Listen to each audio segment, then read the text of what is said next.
आज का पहला नंबर सवाल है कि कुड़पाद किसमें पाया जाता है। तो कुड़पाद किसमें पाया जाता है? अमीबा में। क्या? अमीबा में पाया जाता है। याद रखिए, करेक्ट आंसर सी हो जाएगा। ये सभी दम VVI क्वेश्चन है जो एग्जाम में हर साल पूछे जाते हैं। तो इस वीडियो को शुरू से अंत तक पूरा जरूर देखिएगा। अगला नंबर सवाल है कि प्रकाश संश्लेषण होता है। तो प्रकाश संश्लेषण कब होता है? तो दिन में होता है। क्या होता है? दिन में होता है। याद रखिए, करेक्ट आंसर भी हो जाएगा। ये सभी दम VVI क्वेश्चन है जो एग्जाम में हर साल पूछे जाते हैं। तो ये सभी क्वेश्चन याद कर लीजिएगा। अगला नंबर सवाल कि क्लोरोफिल वर्णा का रंग है। तो क्लोरोफिल वर्णा का रंग कैसा होता है? तो हरा होता है। क्या होता है? हरा होता है। याद रखिएगा, करेक्ट आंसर ही हो जाएगा। अगला नंबर सवाल है कि रक्त में आयरन की कमी से होने वाला रोग है। तो रक्त में आयरन की कमी से कौन सा रोग होता है? तो एनीमिया रोग होता है। क्या होता है? एनीमिया रोग होता है। याद रखिएगा, करेक्ट आंसर का जगह सी हो जाएगा। ये सभी दम VVI क्वेश्चन है जो एग्जाम में हर साल पूछे जाते हैं। तो एक बार इस वीडियो को पूरा जरूर देखिएगा।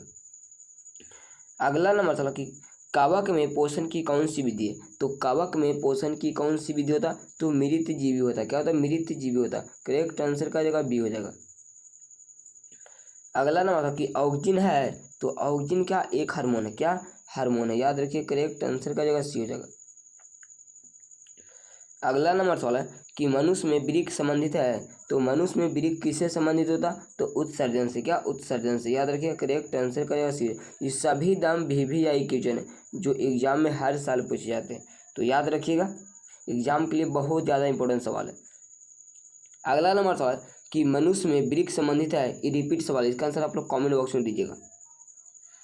अगला नंबर सवाल है कि स्वपोषी पोषण के लिए आवश्यक है। तो स्वपोषी पोषण के लिए क्या आवश्यक है? मोस्ट VVI क्वेश्चन, ये हर साल एग्जाम में पूछे जाते हैं। तो स्वपोषी पोषण के लिए क्या आवश्यक है? CO2 या क्लोरोफिल या सूर्य के प्रकाश, सभी हो जाएगा। क्या जाएगा? इनमें से सभी हो जाएगा। करेक्ट आंसर का जाएगा डी हो जाएगा। ये बहुत ज़्यादा इंपॉर्टेंट सवाल है। अगला नंबर सवाल है जी कि प्रकाश संश्लेषण की क्रिया में ऑक्सीजन बाहर निकलता है। तो ऑक्सीजन बाहर किससे निकलता है? तो ऑक्सीजन बाहर किससे निकलता है? तो जल से। क्या? जल से। याद रखिए, करेक्ट आंसर। जल का सूत्र क्या होता है? तो H2O होता है। क्या होता है? H2O होता है। याद रखिए, बहुत ज़्यादा इंपॉर्टेंट सवाल है।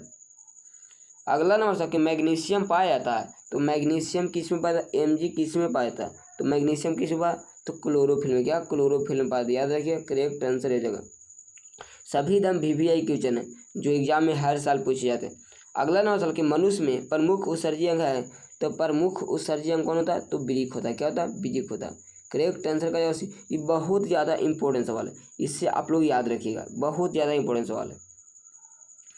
अगला नंबर सवाल है कि अमीबा अपना भोजन किसके द्वारा पकड़ता है। तो अमीबा अपना भोजन किसके द्वारा पकड़ता है? तो कूड़पाद के द्वारा। क्या? कूड़पाद के द्वारा। करेक्ट आंसर का जगह भी हो जाए। ये भी मोस्ट VVI क्वेश्चन, इससे भी आप लोग याद रखिएगा, ये भी हर साल पूछे जाते हैं। तो याद रखिएगा। अगला नंबर सवाल है कि निम्नांकित में से कौन मलेरिया परजीवी है। तो मलेरिया परजीवी कौन होता है? जल्दी से रहेगा। तो मलेरिया परजीवी कौन होता है? तो इसका आंसर का जगह प्लाज्मोडियम हो जाएगा। क्या जगह? प्लाज्मोडियम हो जाएगा। करेक्ट आंसर हो जाएगा। अगला नंबर सवाल है कि कार्बोहाइड्रेट, प्रोटीन तथा वसा के पूर्ण पाचन का स्थल निम्नलिखित में से कौन सा? तो निम्नलिखित में से कौन सा? तो छोटी आंत। क्या? तो छोटी आंत शुद्धांत। याद रखिए, करेक्ट आंसर सी हो जाएगा। अगला नंबर सवाल, खुला परिसंचरण तंत्र पाया जाता है। तो खुला परिसंचरण तंत्र किस में पाया जाता है?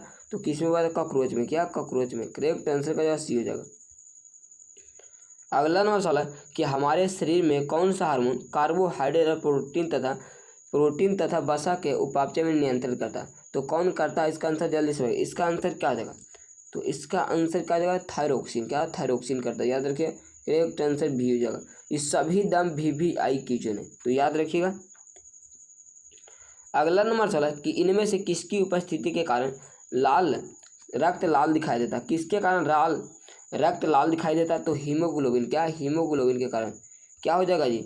तो हीमोग्लोबिन के कारण क्या? रक्त लाल दिखाई देता है। करेक्ट आंसर सी हो जाएगा। अगला नंबर सवाल कि पित्त रस कहाँ से स्रावित होता है? तो पित्त रस कहाँ से स्रावित होता है? तो यकृत से। क्या? यकृत से। याद रखिएगा, करेक्ट आंसर भी होगा। और शरीर का बड़ी ग्रंथि क्या होता है? तो शरीर के सबसे बड़ी ग्रंथि भी यकृत होता है। याद रखिएगा, एग्जाम में बार बार पूछे जाते हैं। अगला नंबर सवाल है जी कि एक स्वस्थ मनुष्य के प्राकुंचन तथा अनुशीतलन दाब होता है। तो प्राकुंचन और अनुशीतलन पूछा गया। तो प्राकुंचन 120 होता है और अनुशीतलन कितना होता है? 80 होता है। तो 120/80 हो जाएगा। याद रखिए, करेक्ट आंसर हो जाएगा। एकदम मोस्ट VVI क्वेश्चन, याद रखिएगा।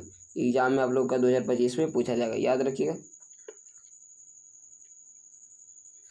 अगला ना था कि मनुष्य में वृक्क एक तंत्र का भाग है जो संबंधित है। तो मनुष्य में वृक्क एक तंत्र का भाग है जो संबंधित है किससे? तो उत्सर्जन से। क्या? उत्सर्जन से। याद रखिए, करेक्ट आंसर सी हो जाएगा।